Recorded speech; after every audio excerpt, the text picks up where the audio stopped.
We overlook it. We walk all over it, trample it every day. Yet we need it, like the air we breathe. It's about time that we talk about soil, and certainly about time that we start protecting it. There can be no life without it. It feeds us, and we are responsible for it. Soil is formed from rocks that are decomposed slowly by the sun, the wind and the rain, by animals and plants. In this way, 10 centimeters of fertile soil are created in 2,000 long years, only 10 centimeters in 2 millennia. Soil that we deplete in only a few years, gone forever. Forests and plants protect the soil.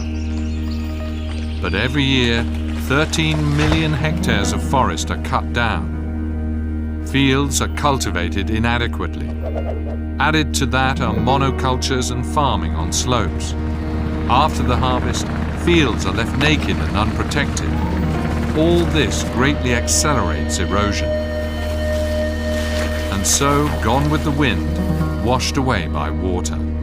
24 billion tons of fertile soil were lost in 2011 alone. A loss of 3.4 tons per person worldwide, no matter what age.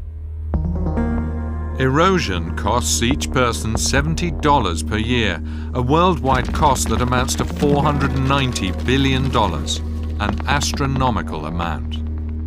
Our cities are also growing rapidly. Every year in Europe, an area as large as the city of Berlin is transformed into urban areas. Half of these soils are sealed. This is soil from which nothing can grow. But fertile soil is finite and therefore invaluable. Investors and states have realized this. The race for the soils of the world has already begun. Land grabbing, often with questionable means for questionable purposes. Millions of hectares of land change owner every year. The price? Ruined lives, uprooted families.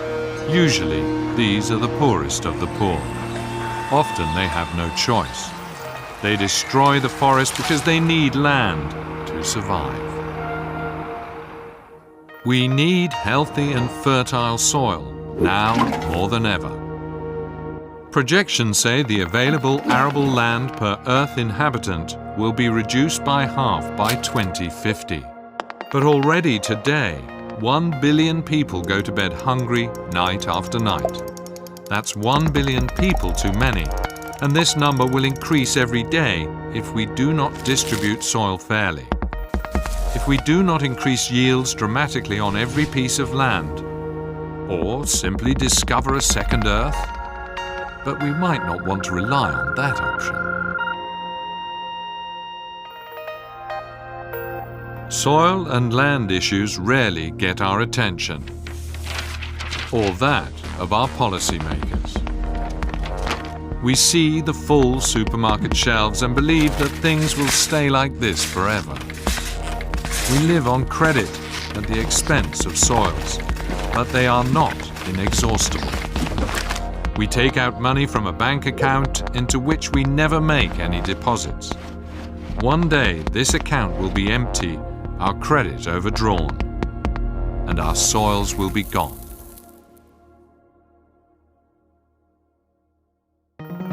But there is good news.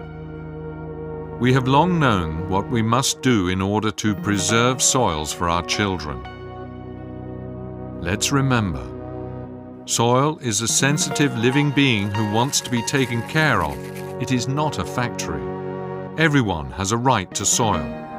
This right must be safeguarded by the law. And we cannot afford to bury our livelihood under a layer of asphalt. Now it's up to us. We must open our eyes and find ways to apply our knowledge, so we don't end up losing the ground under our feet.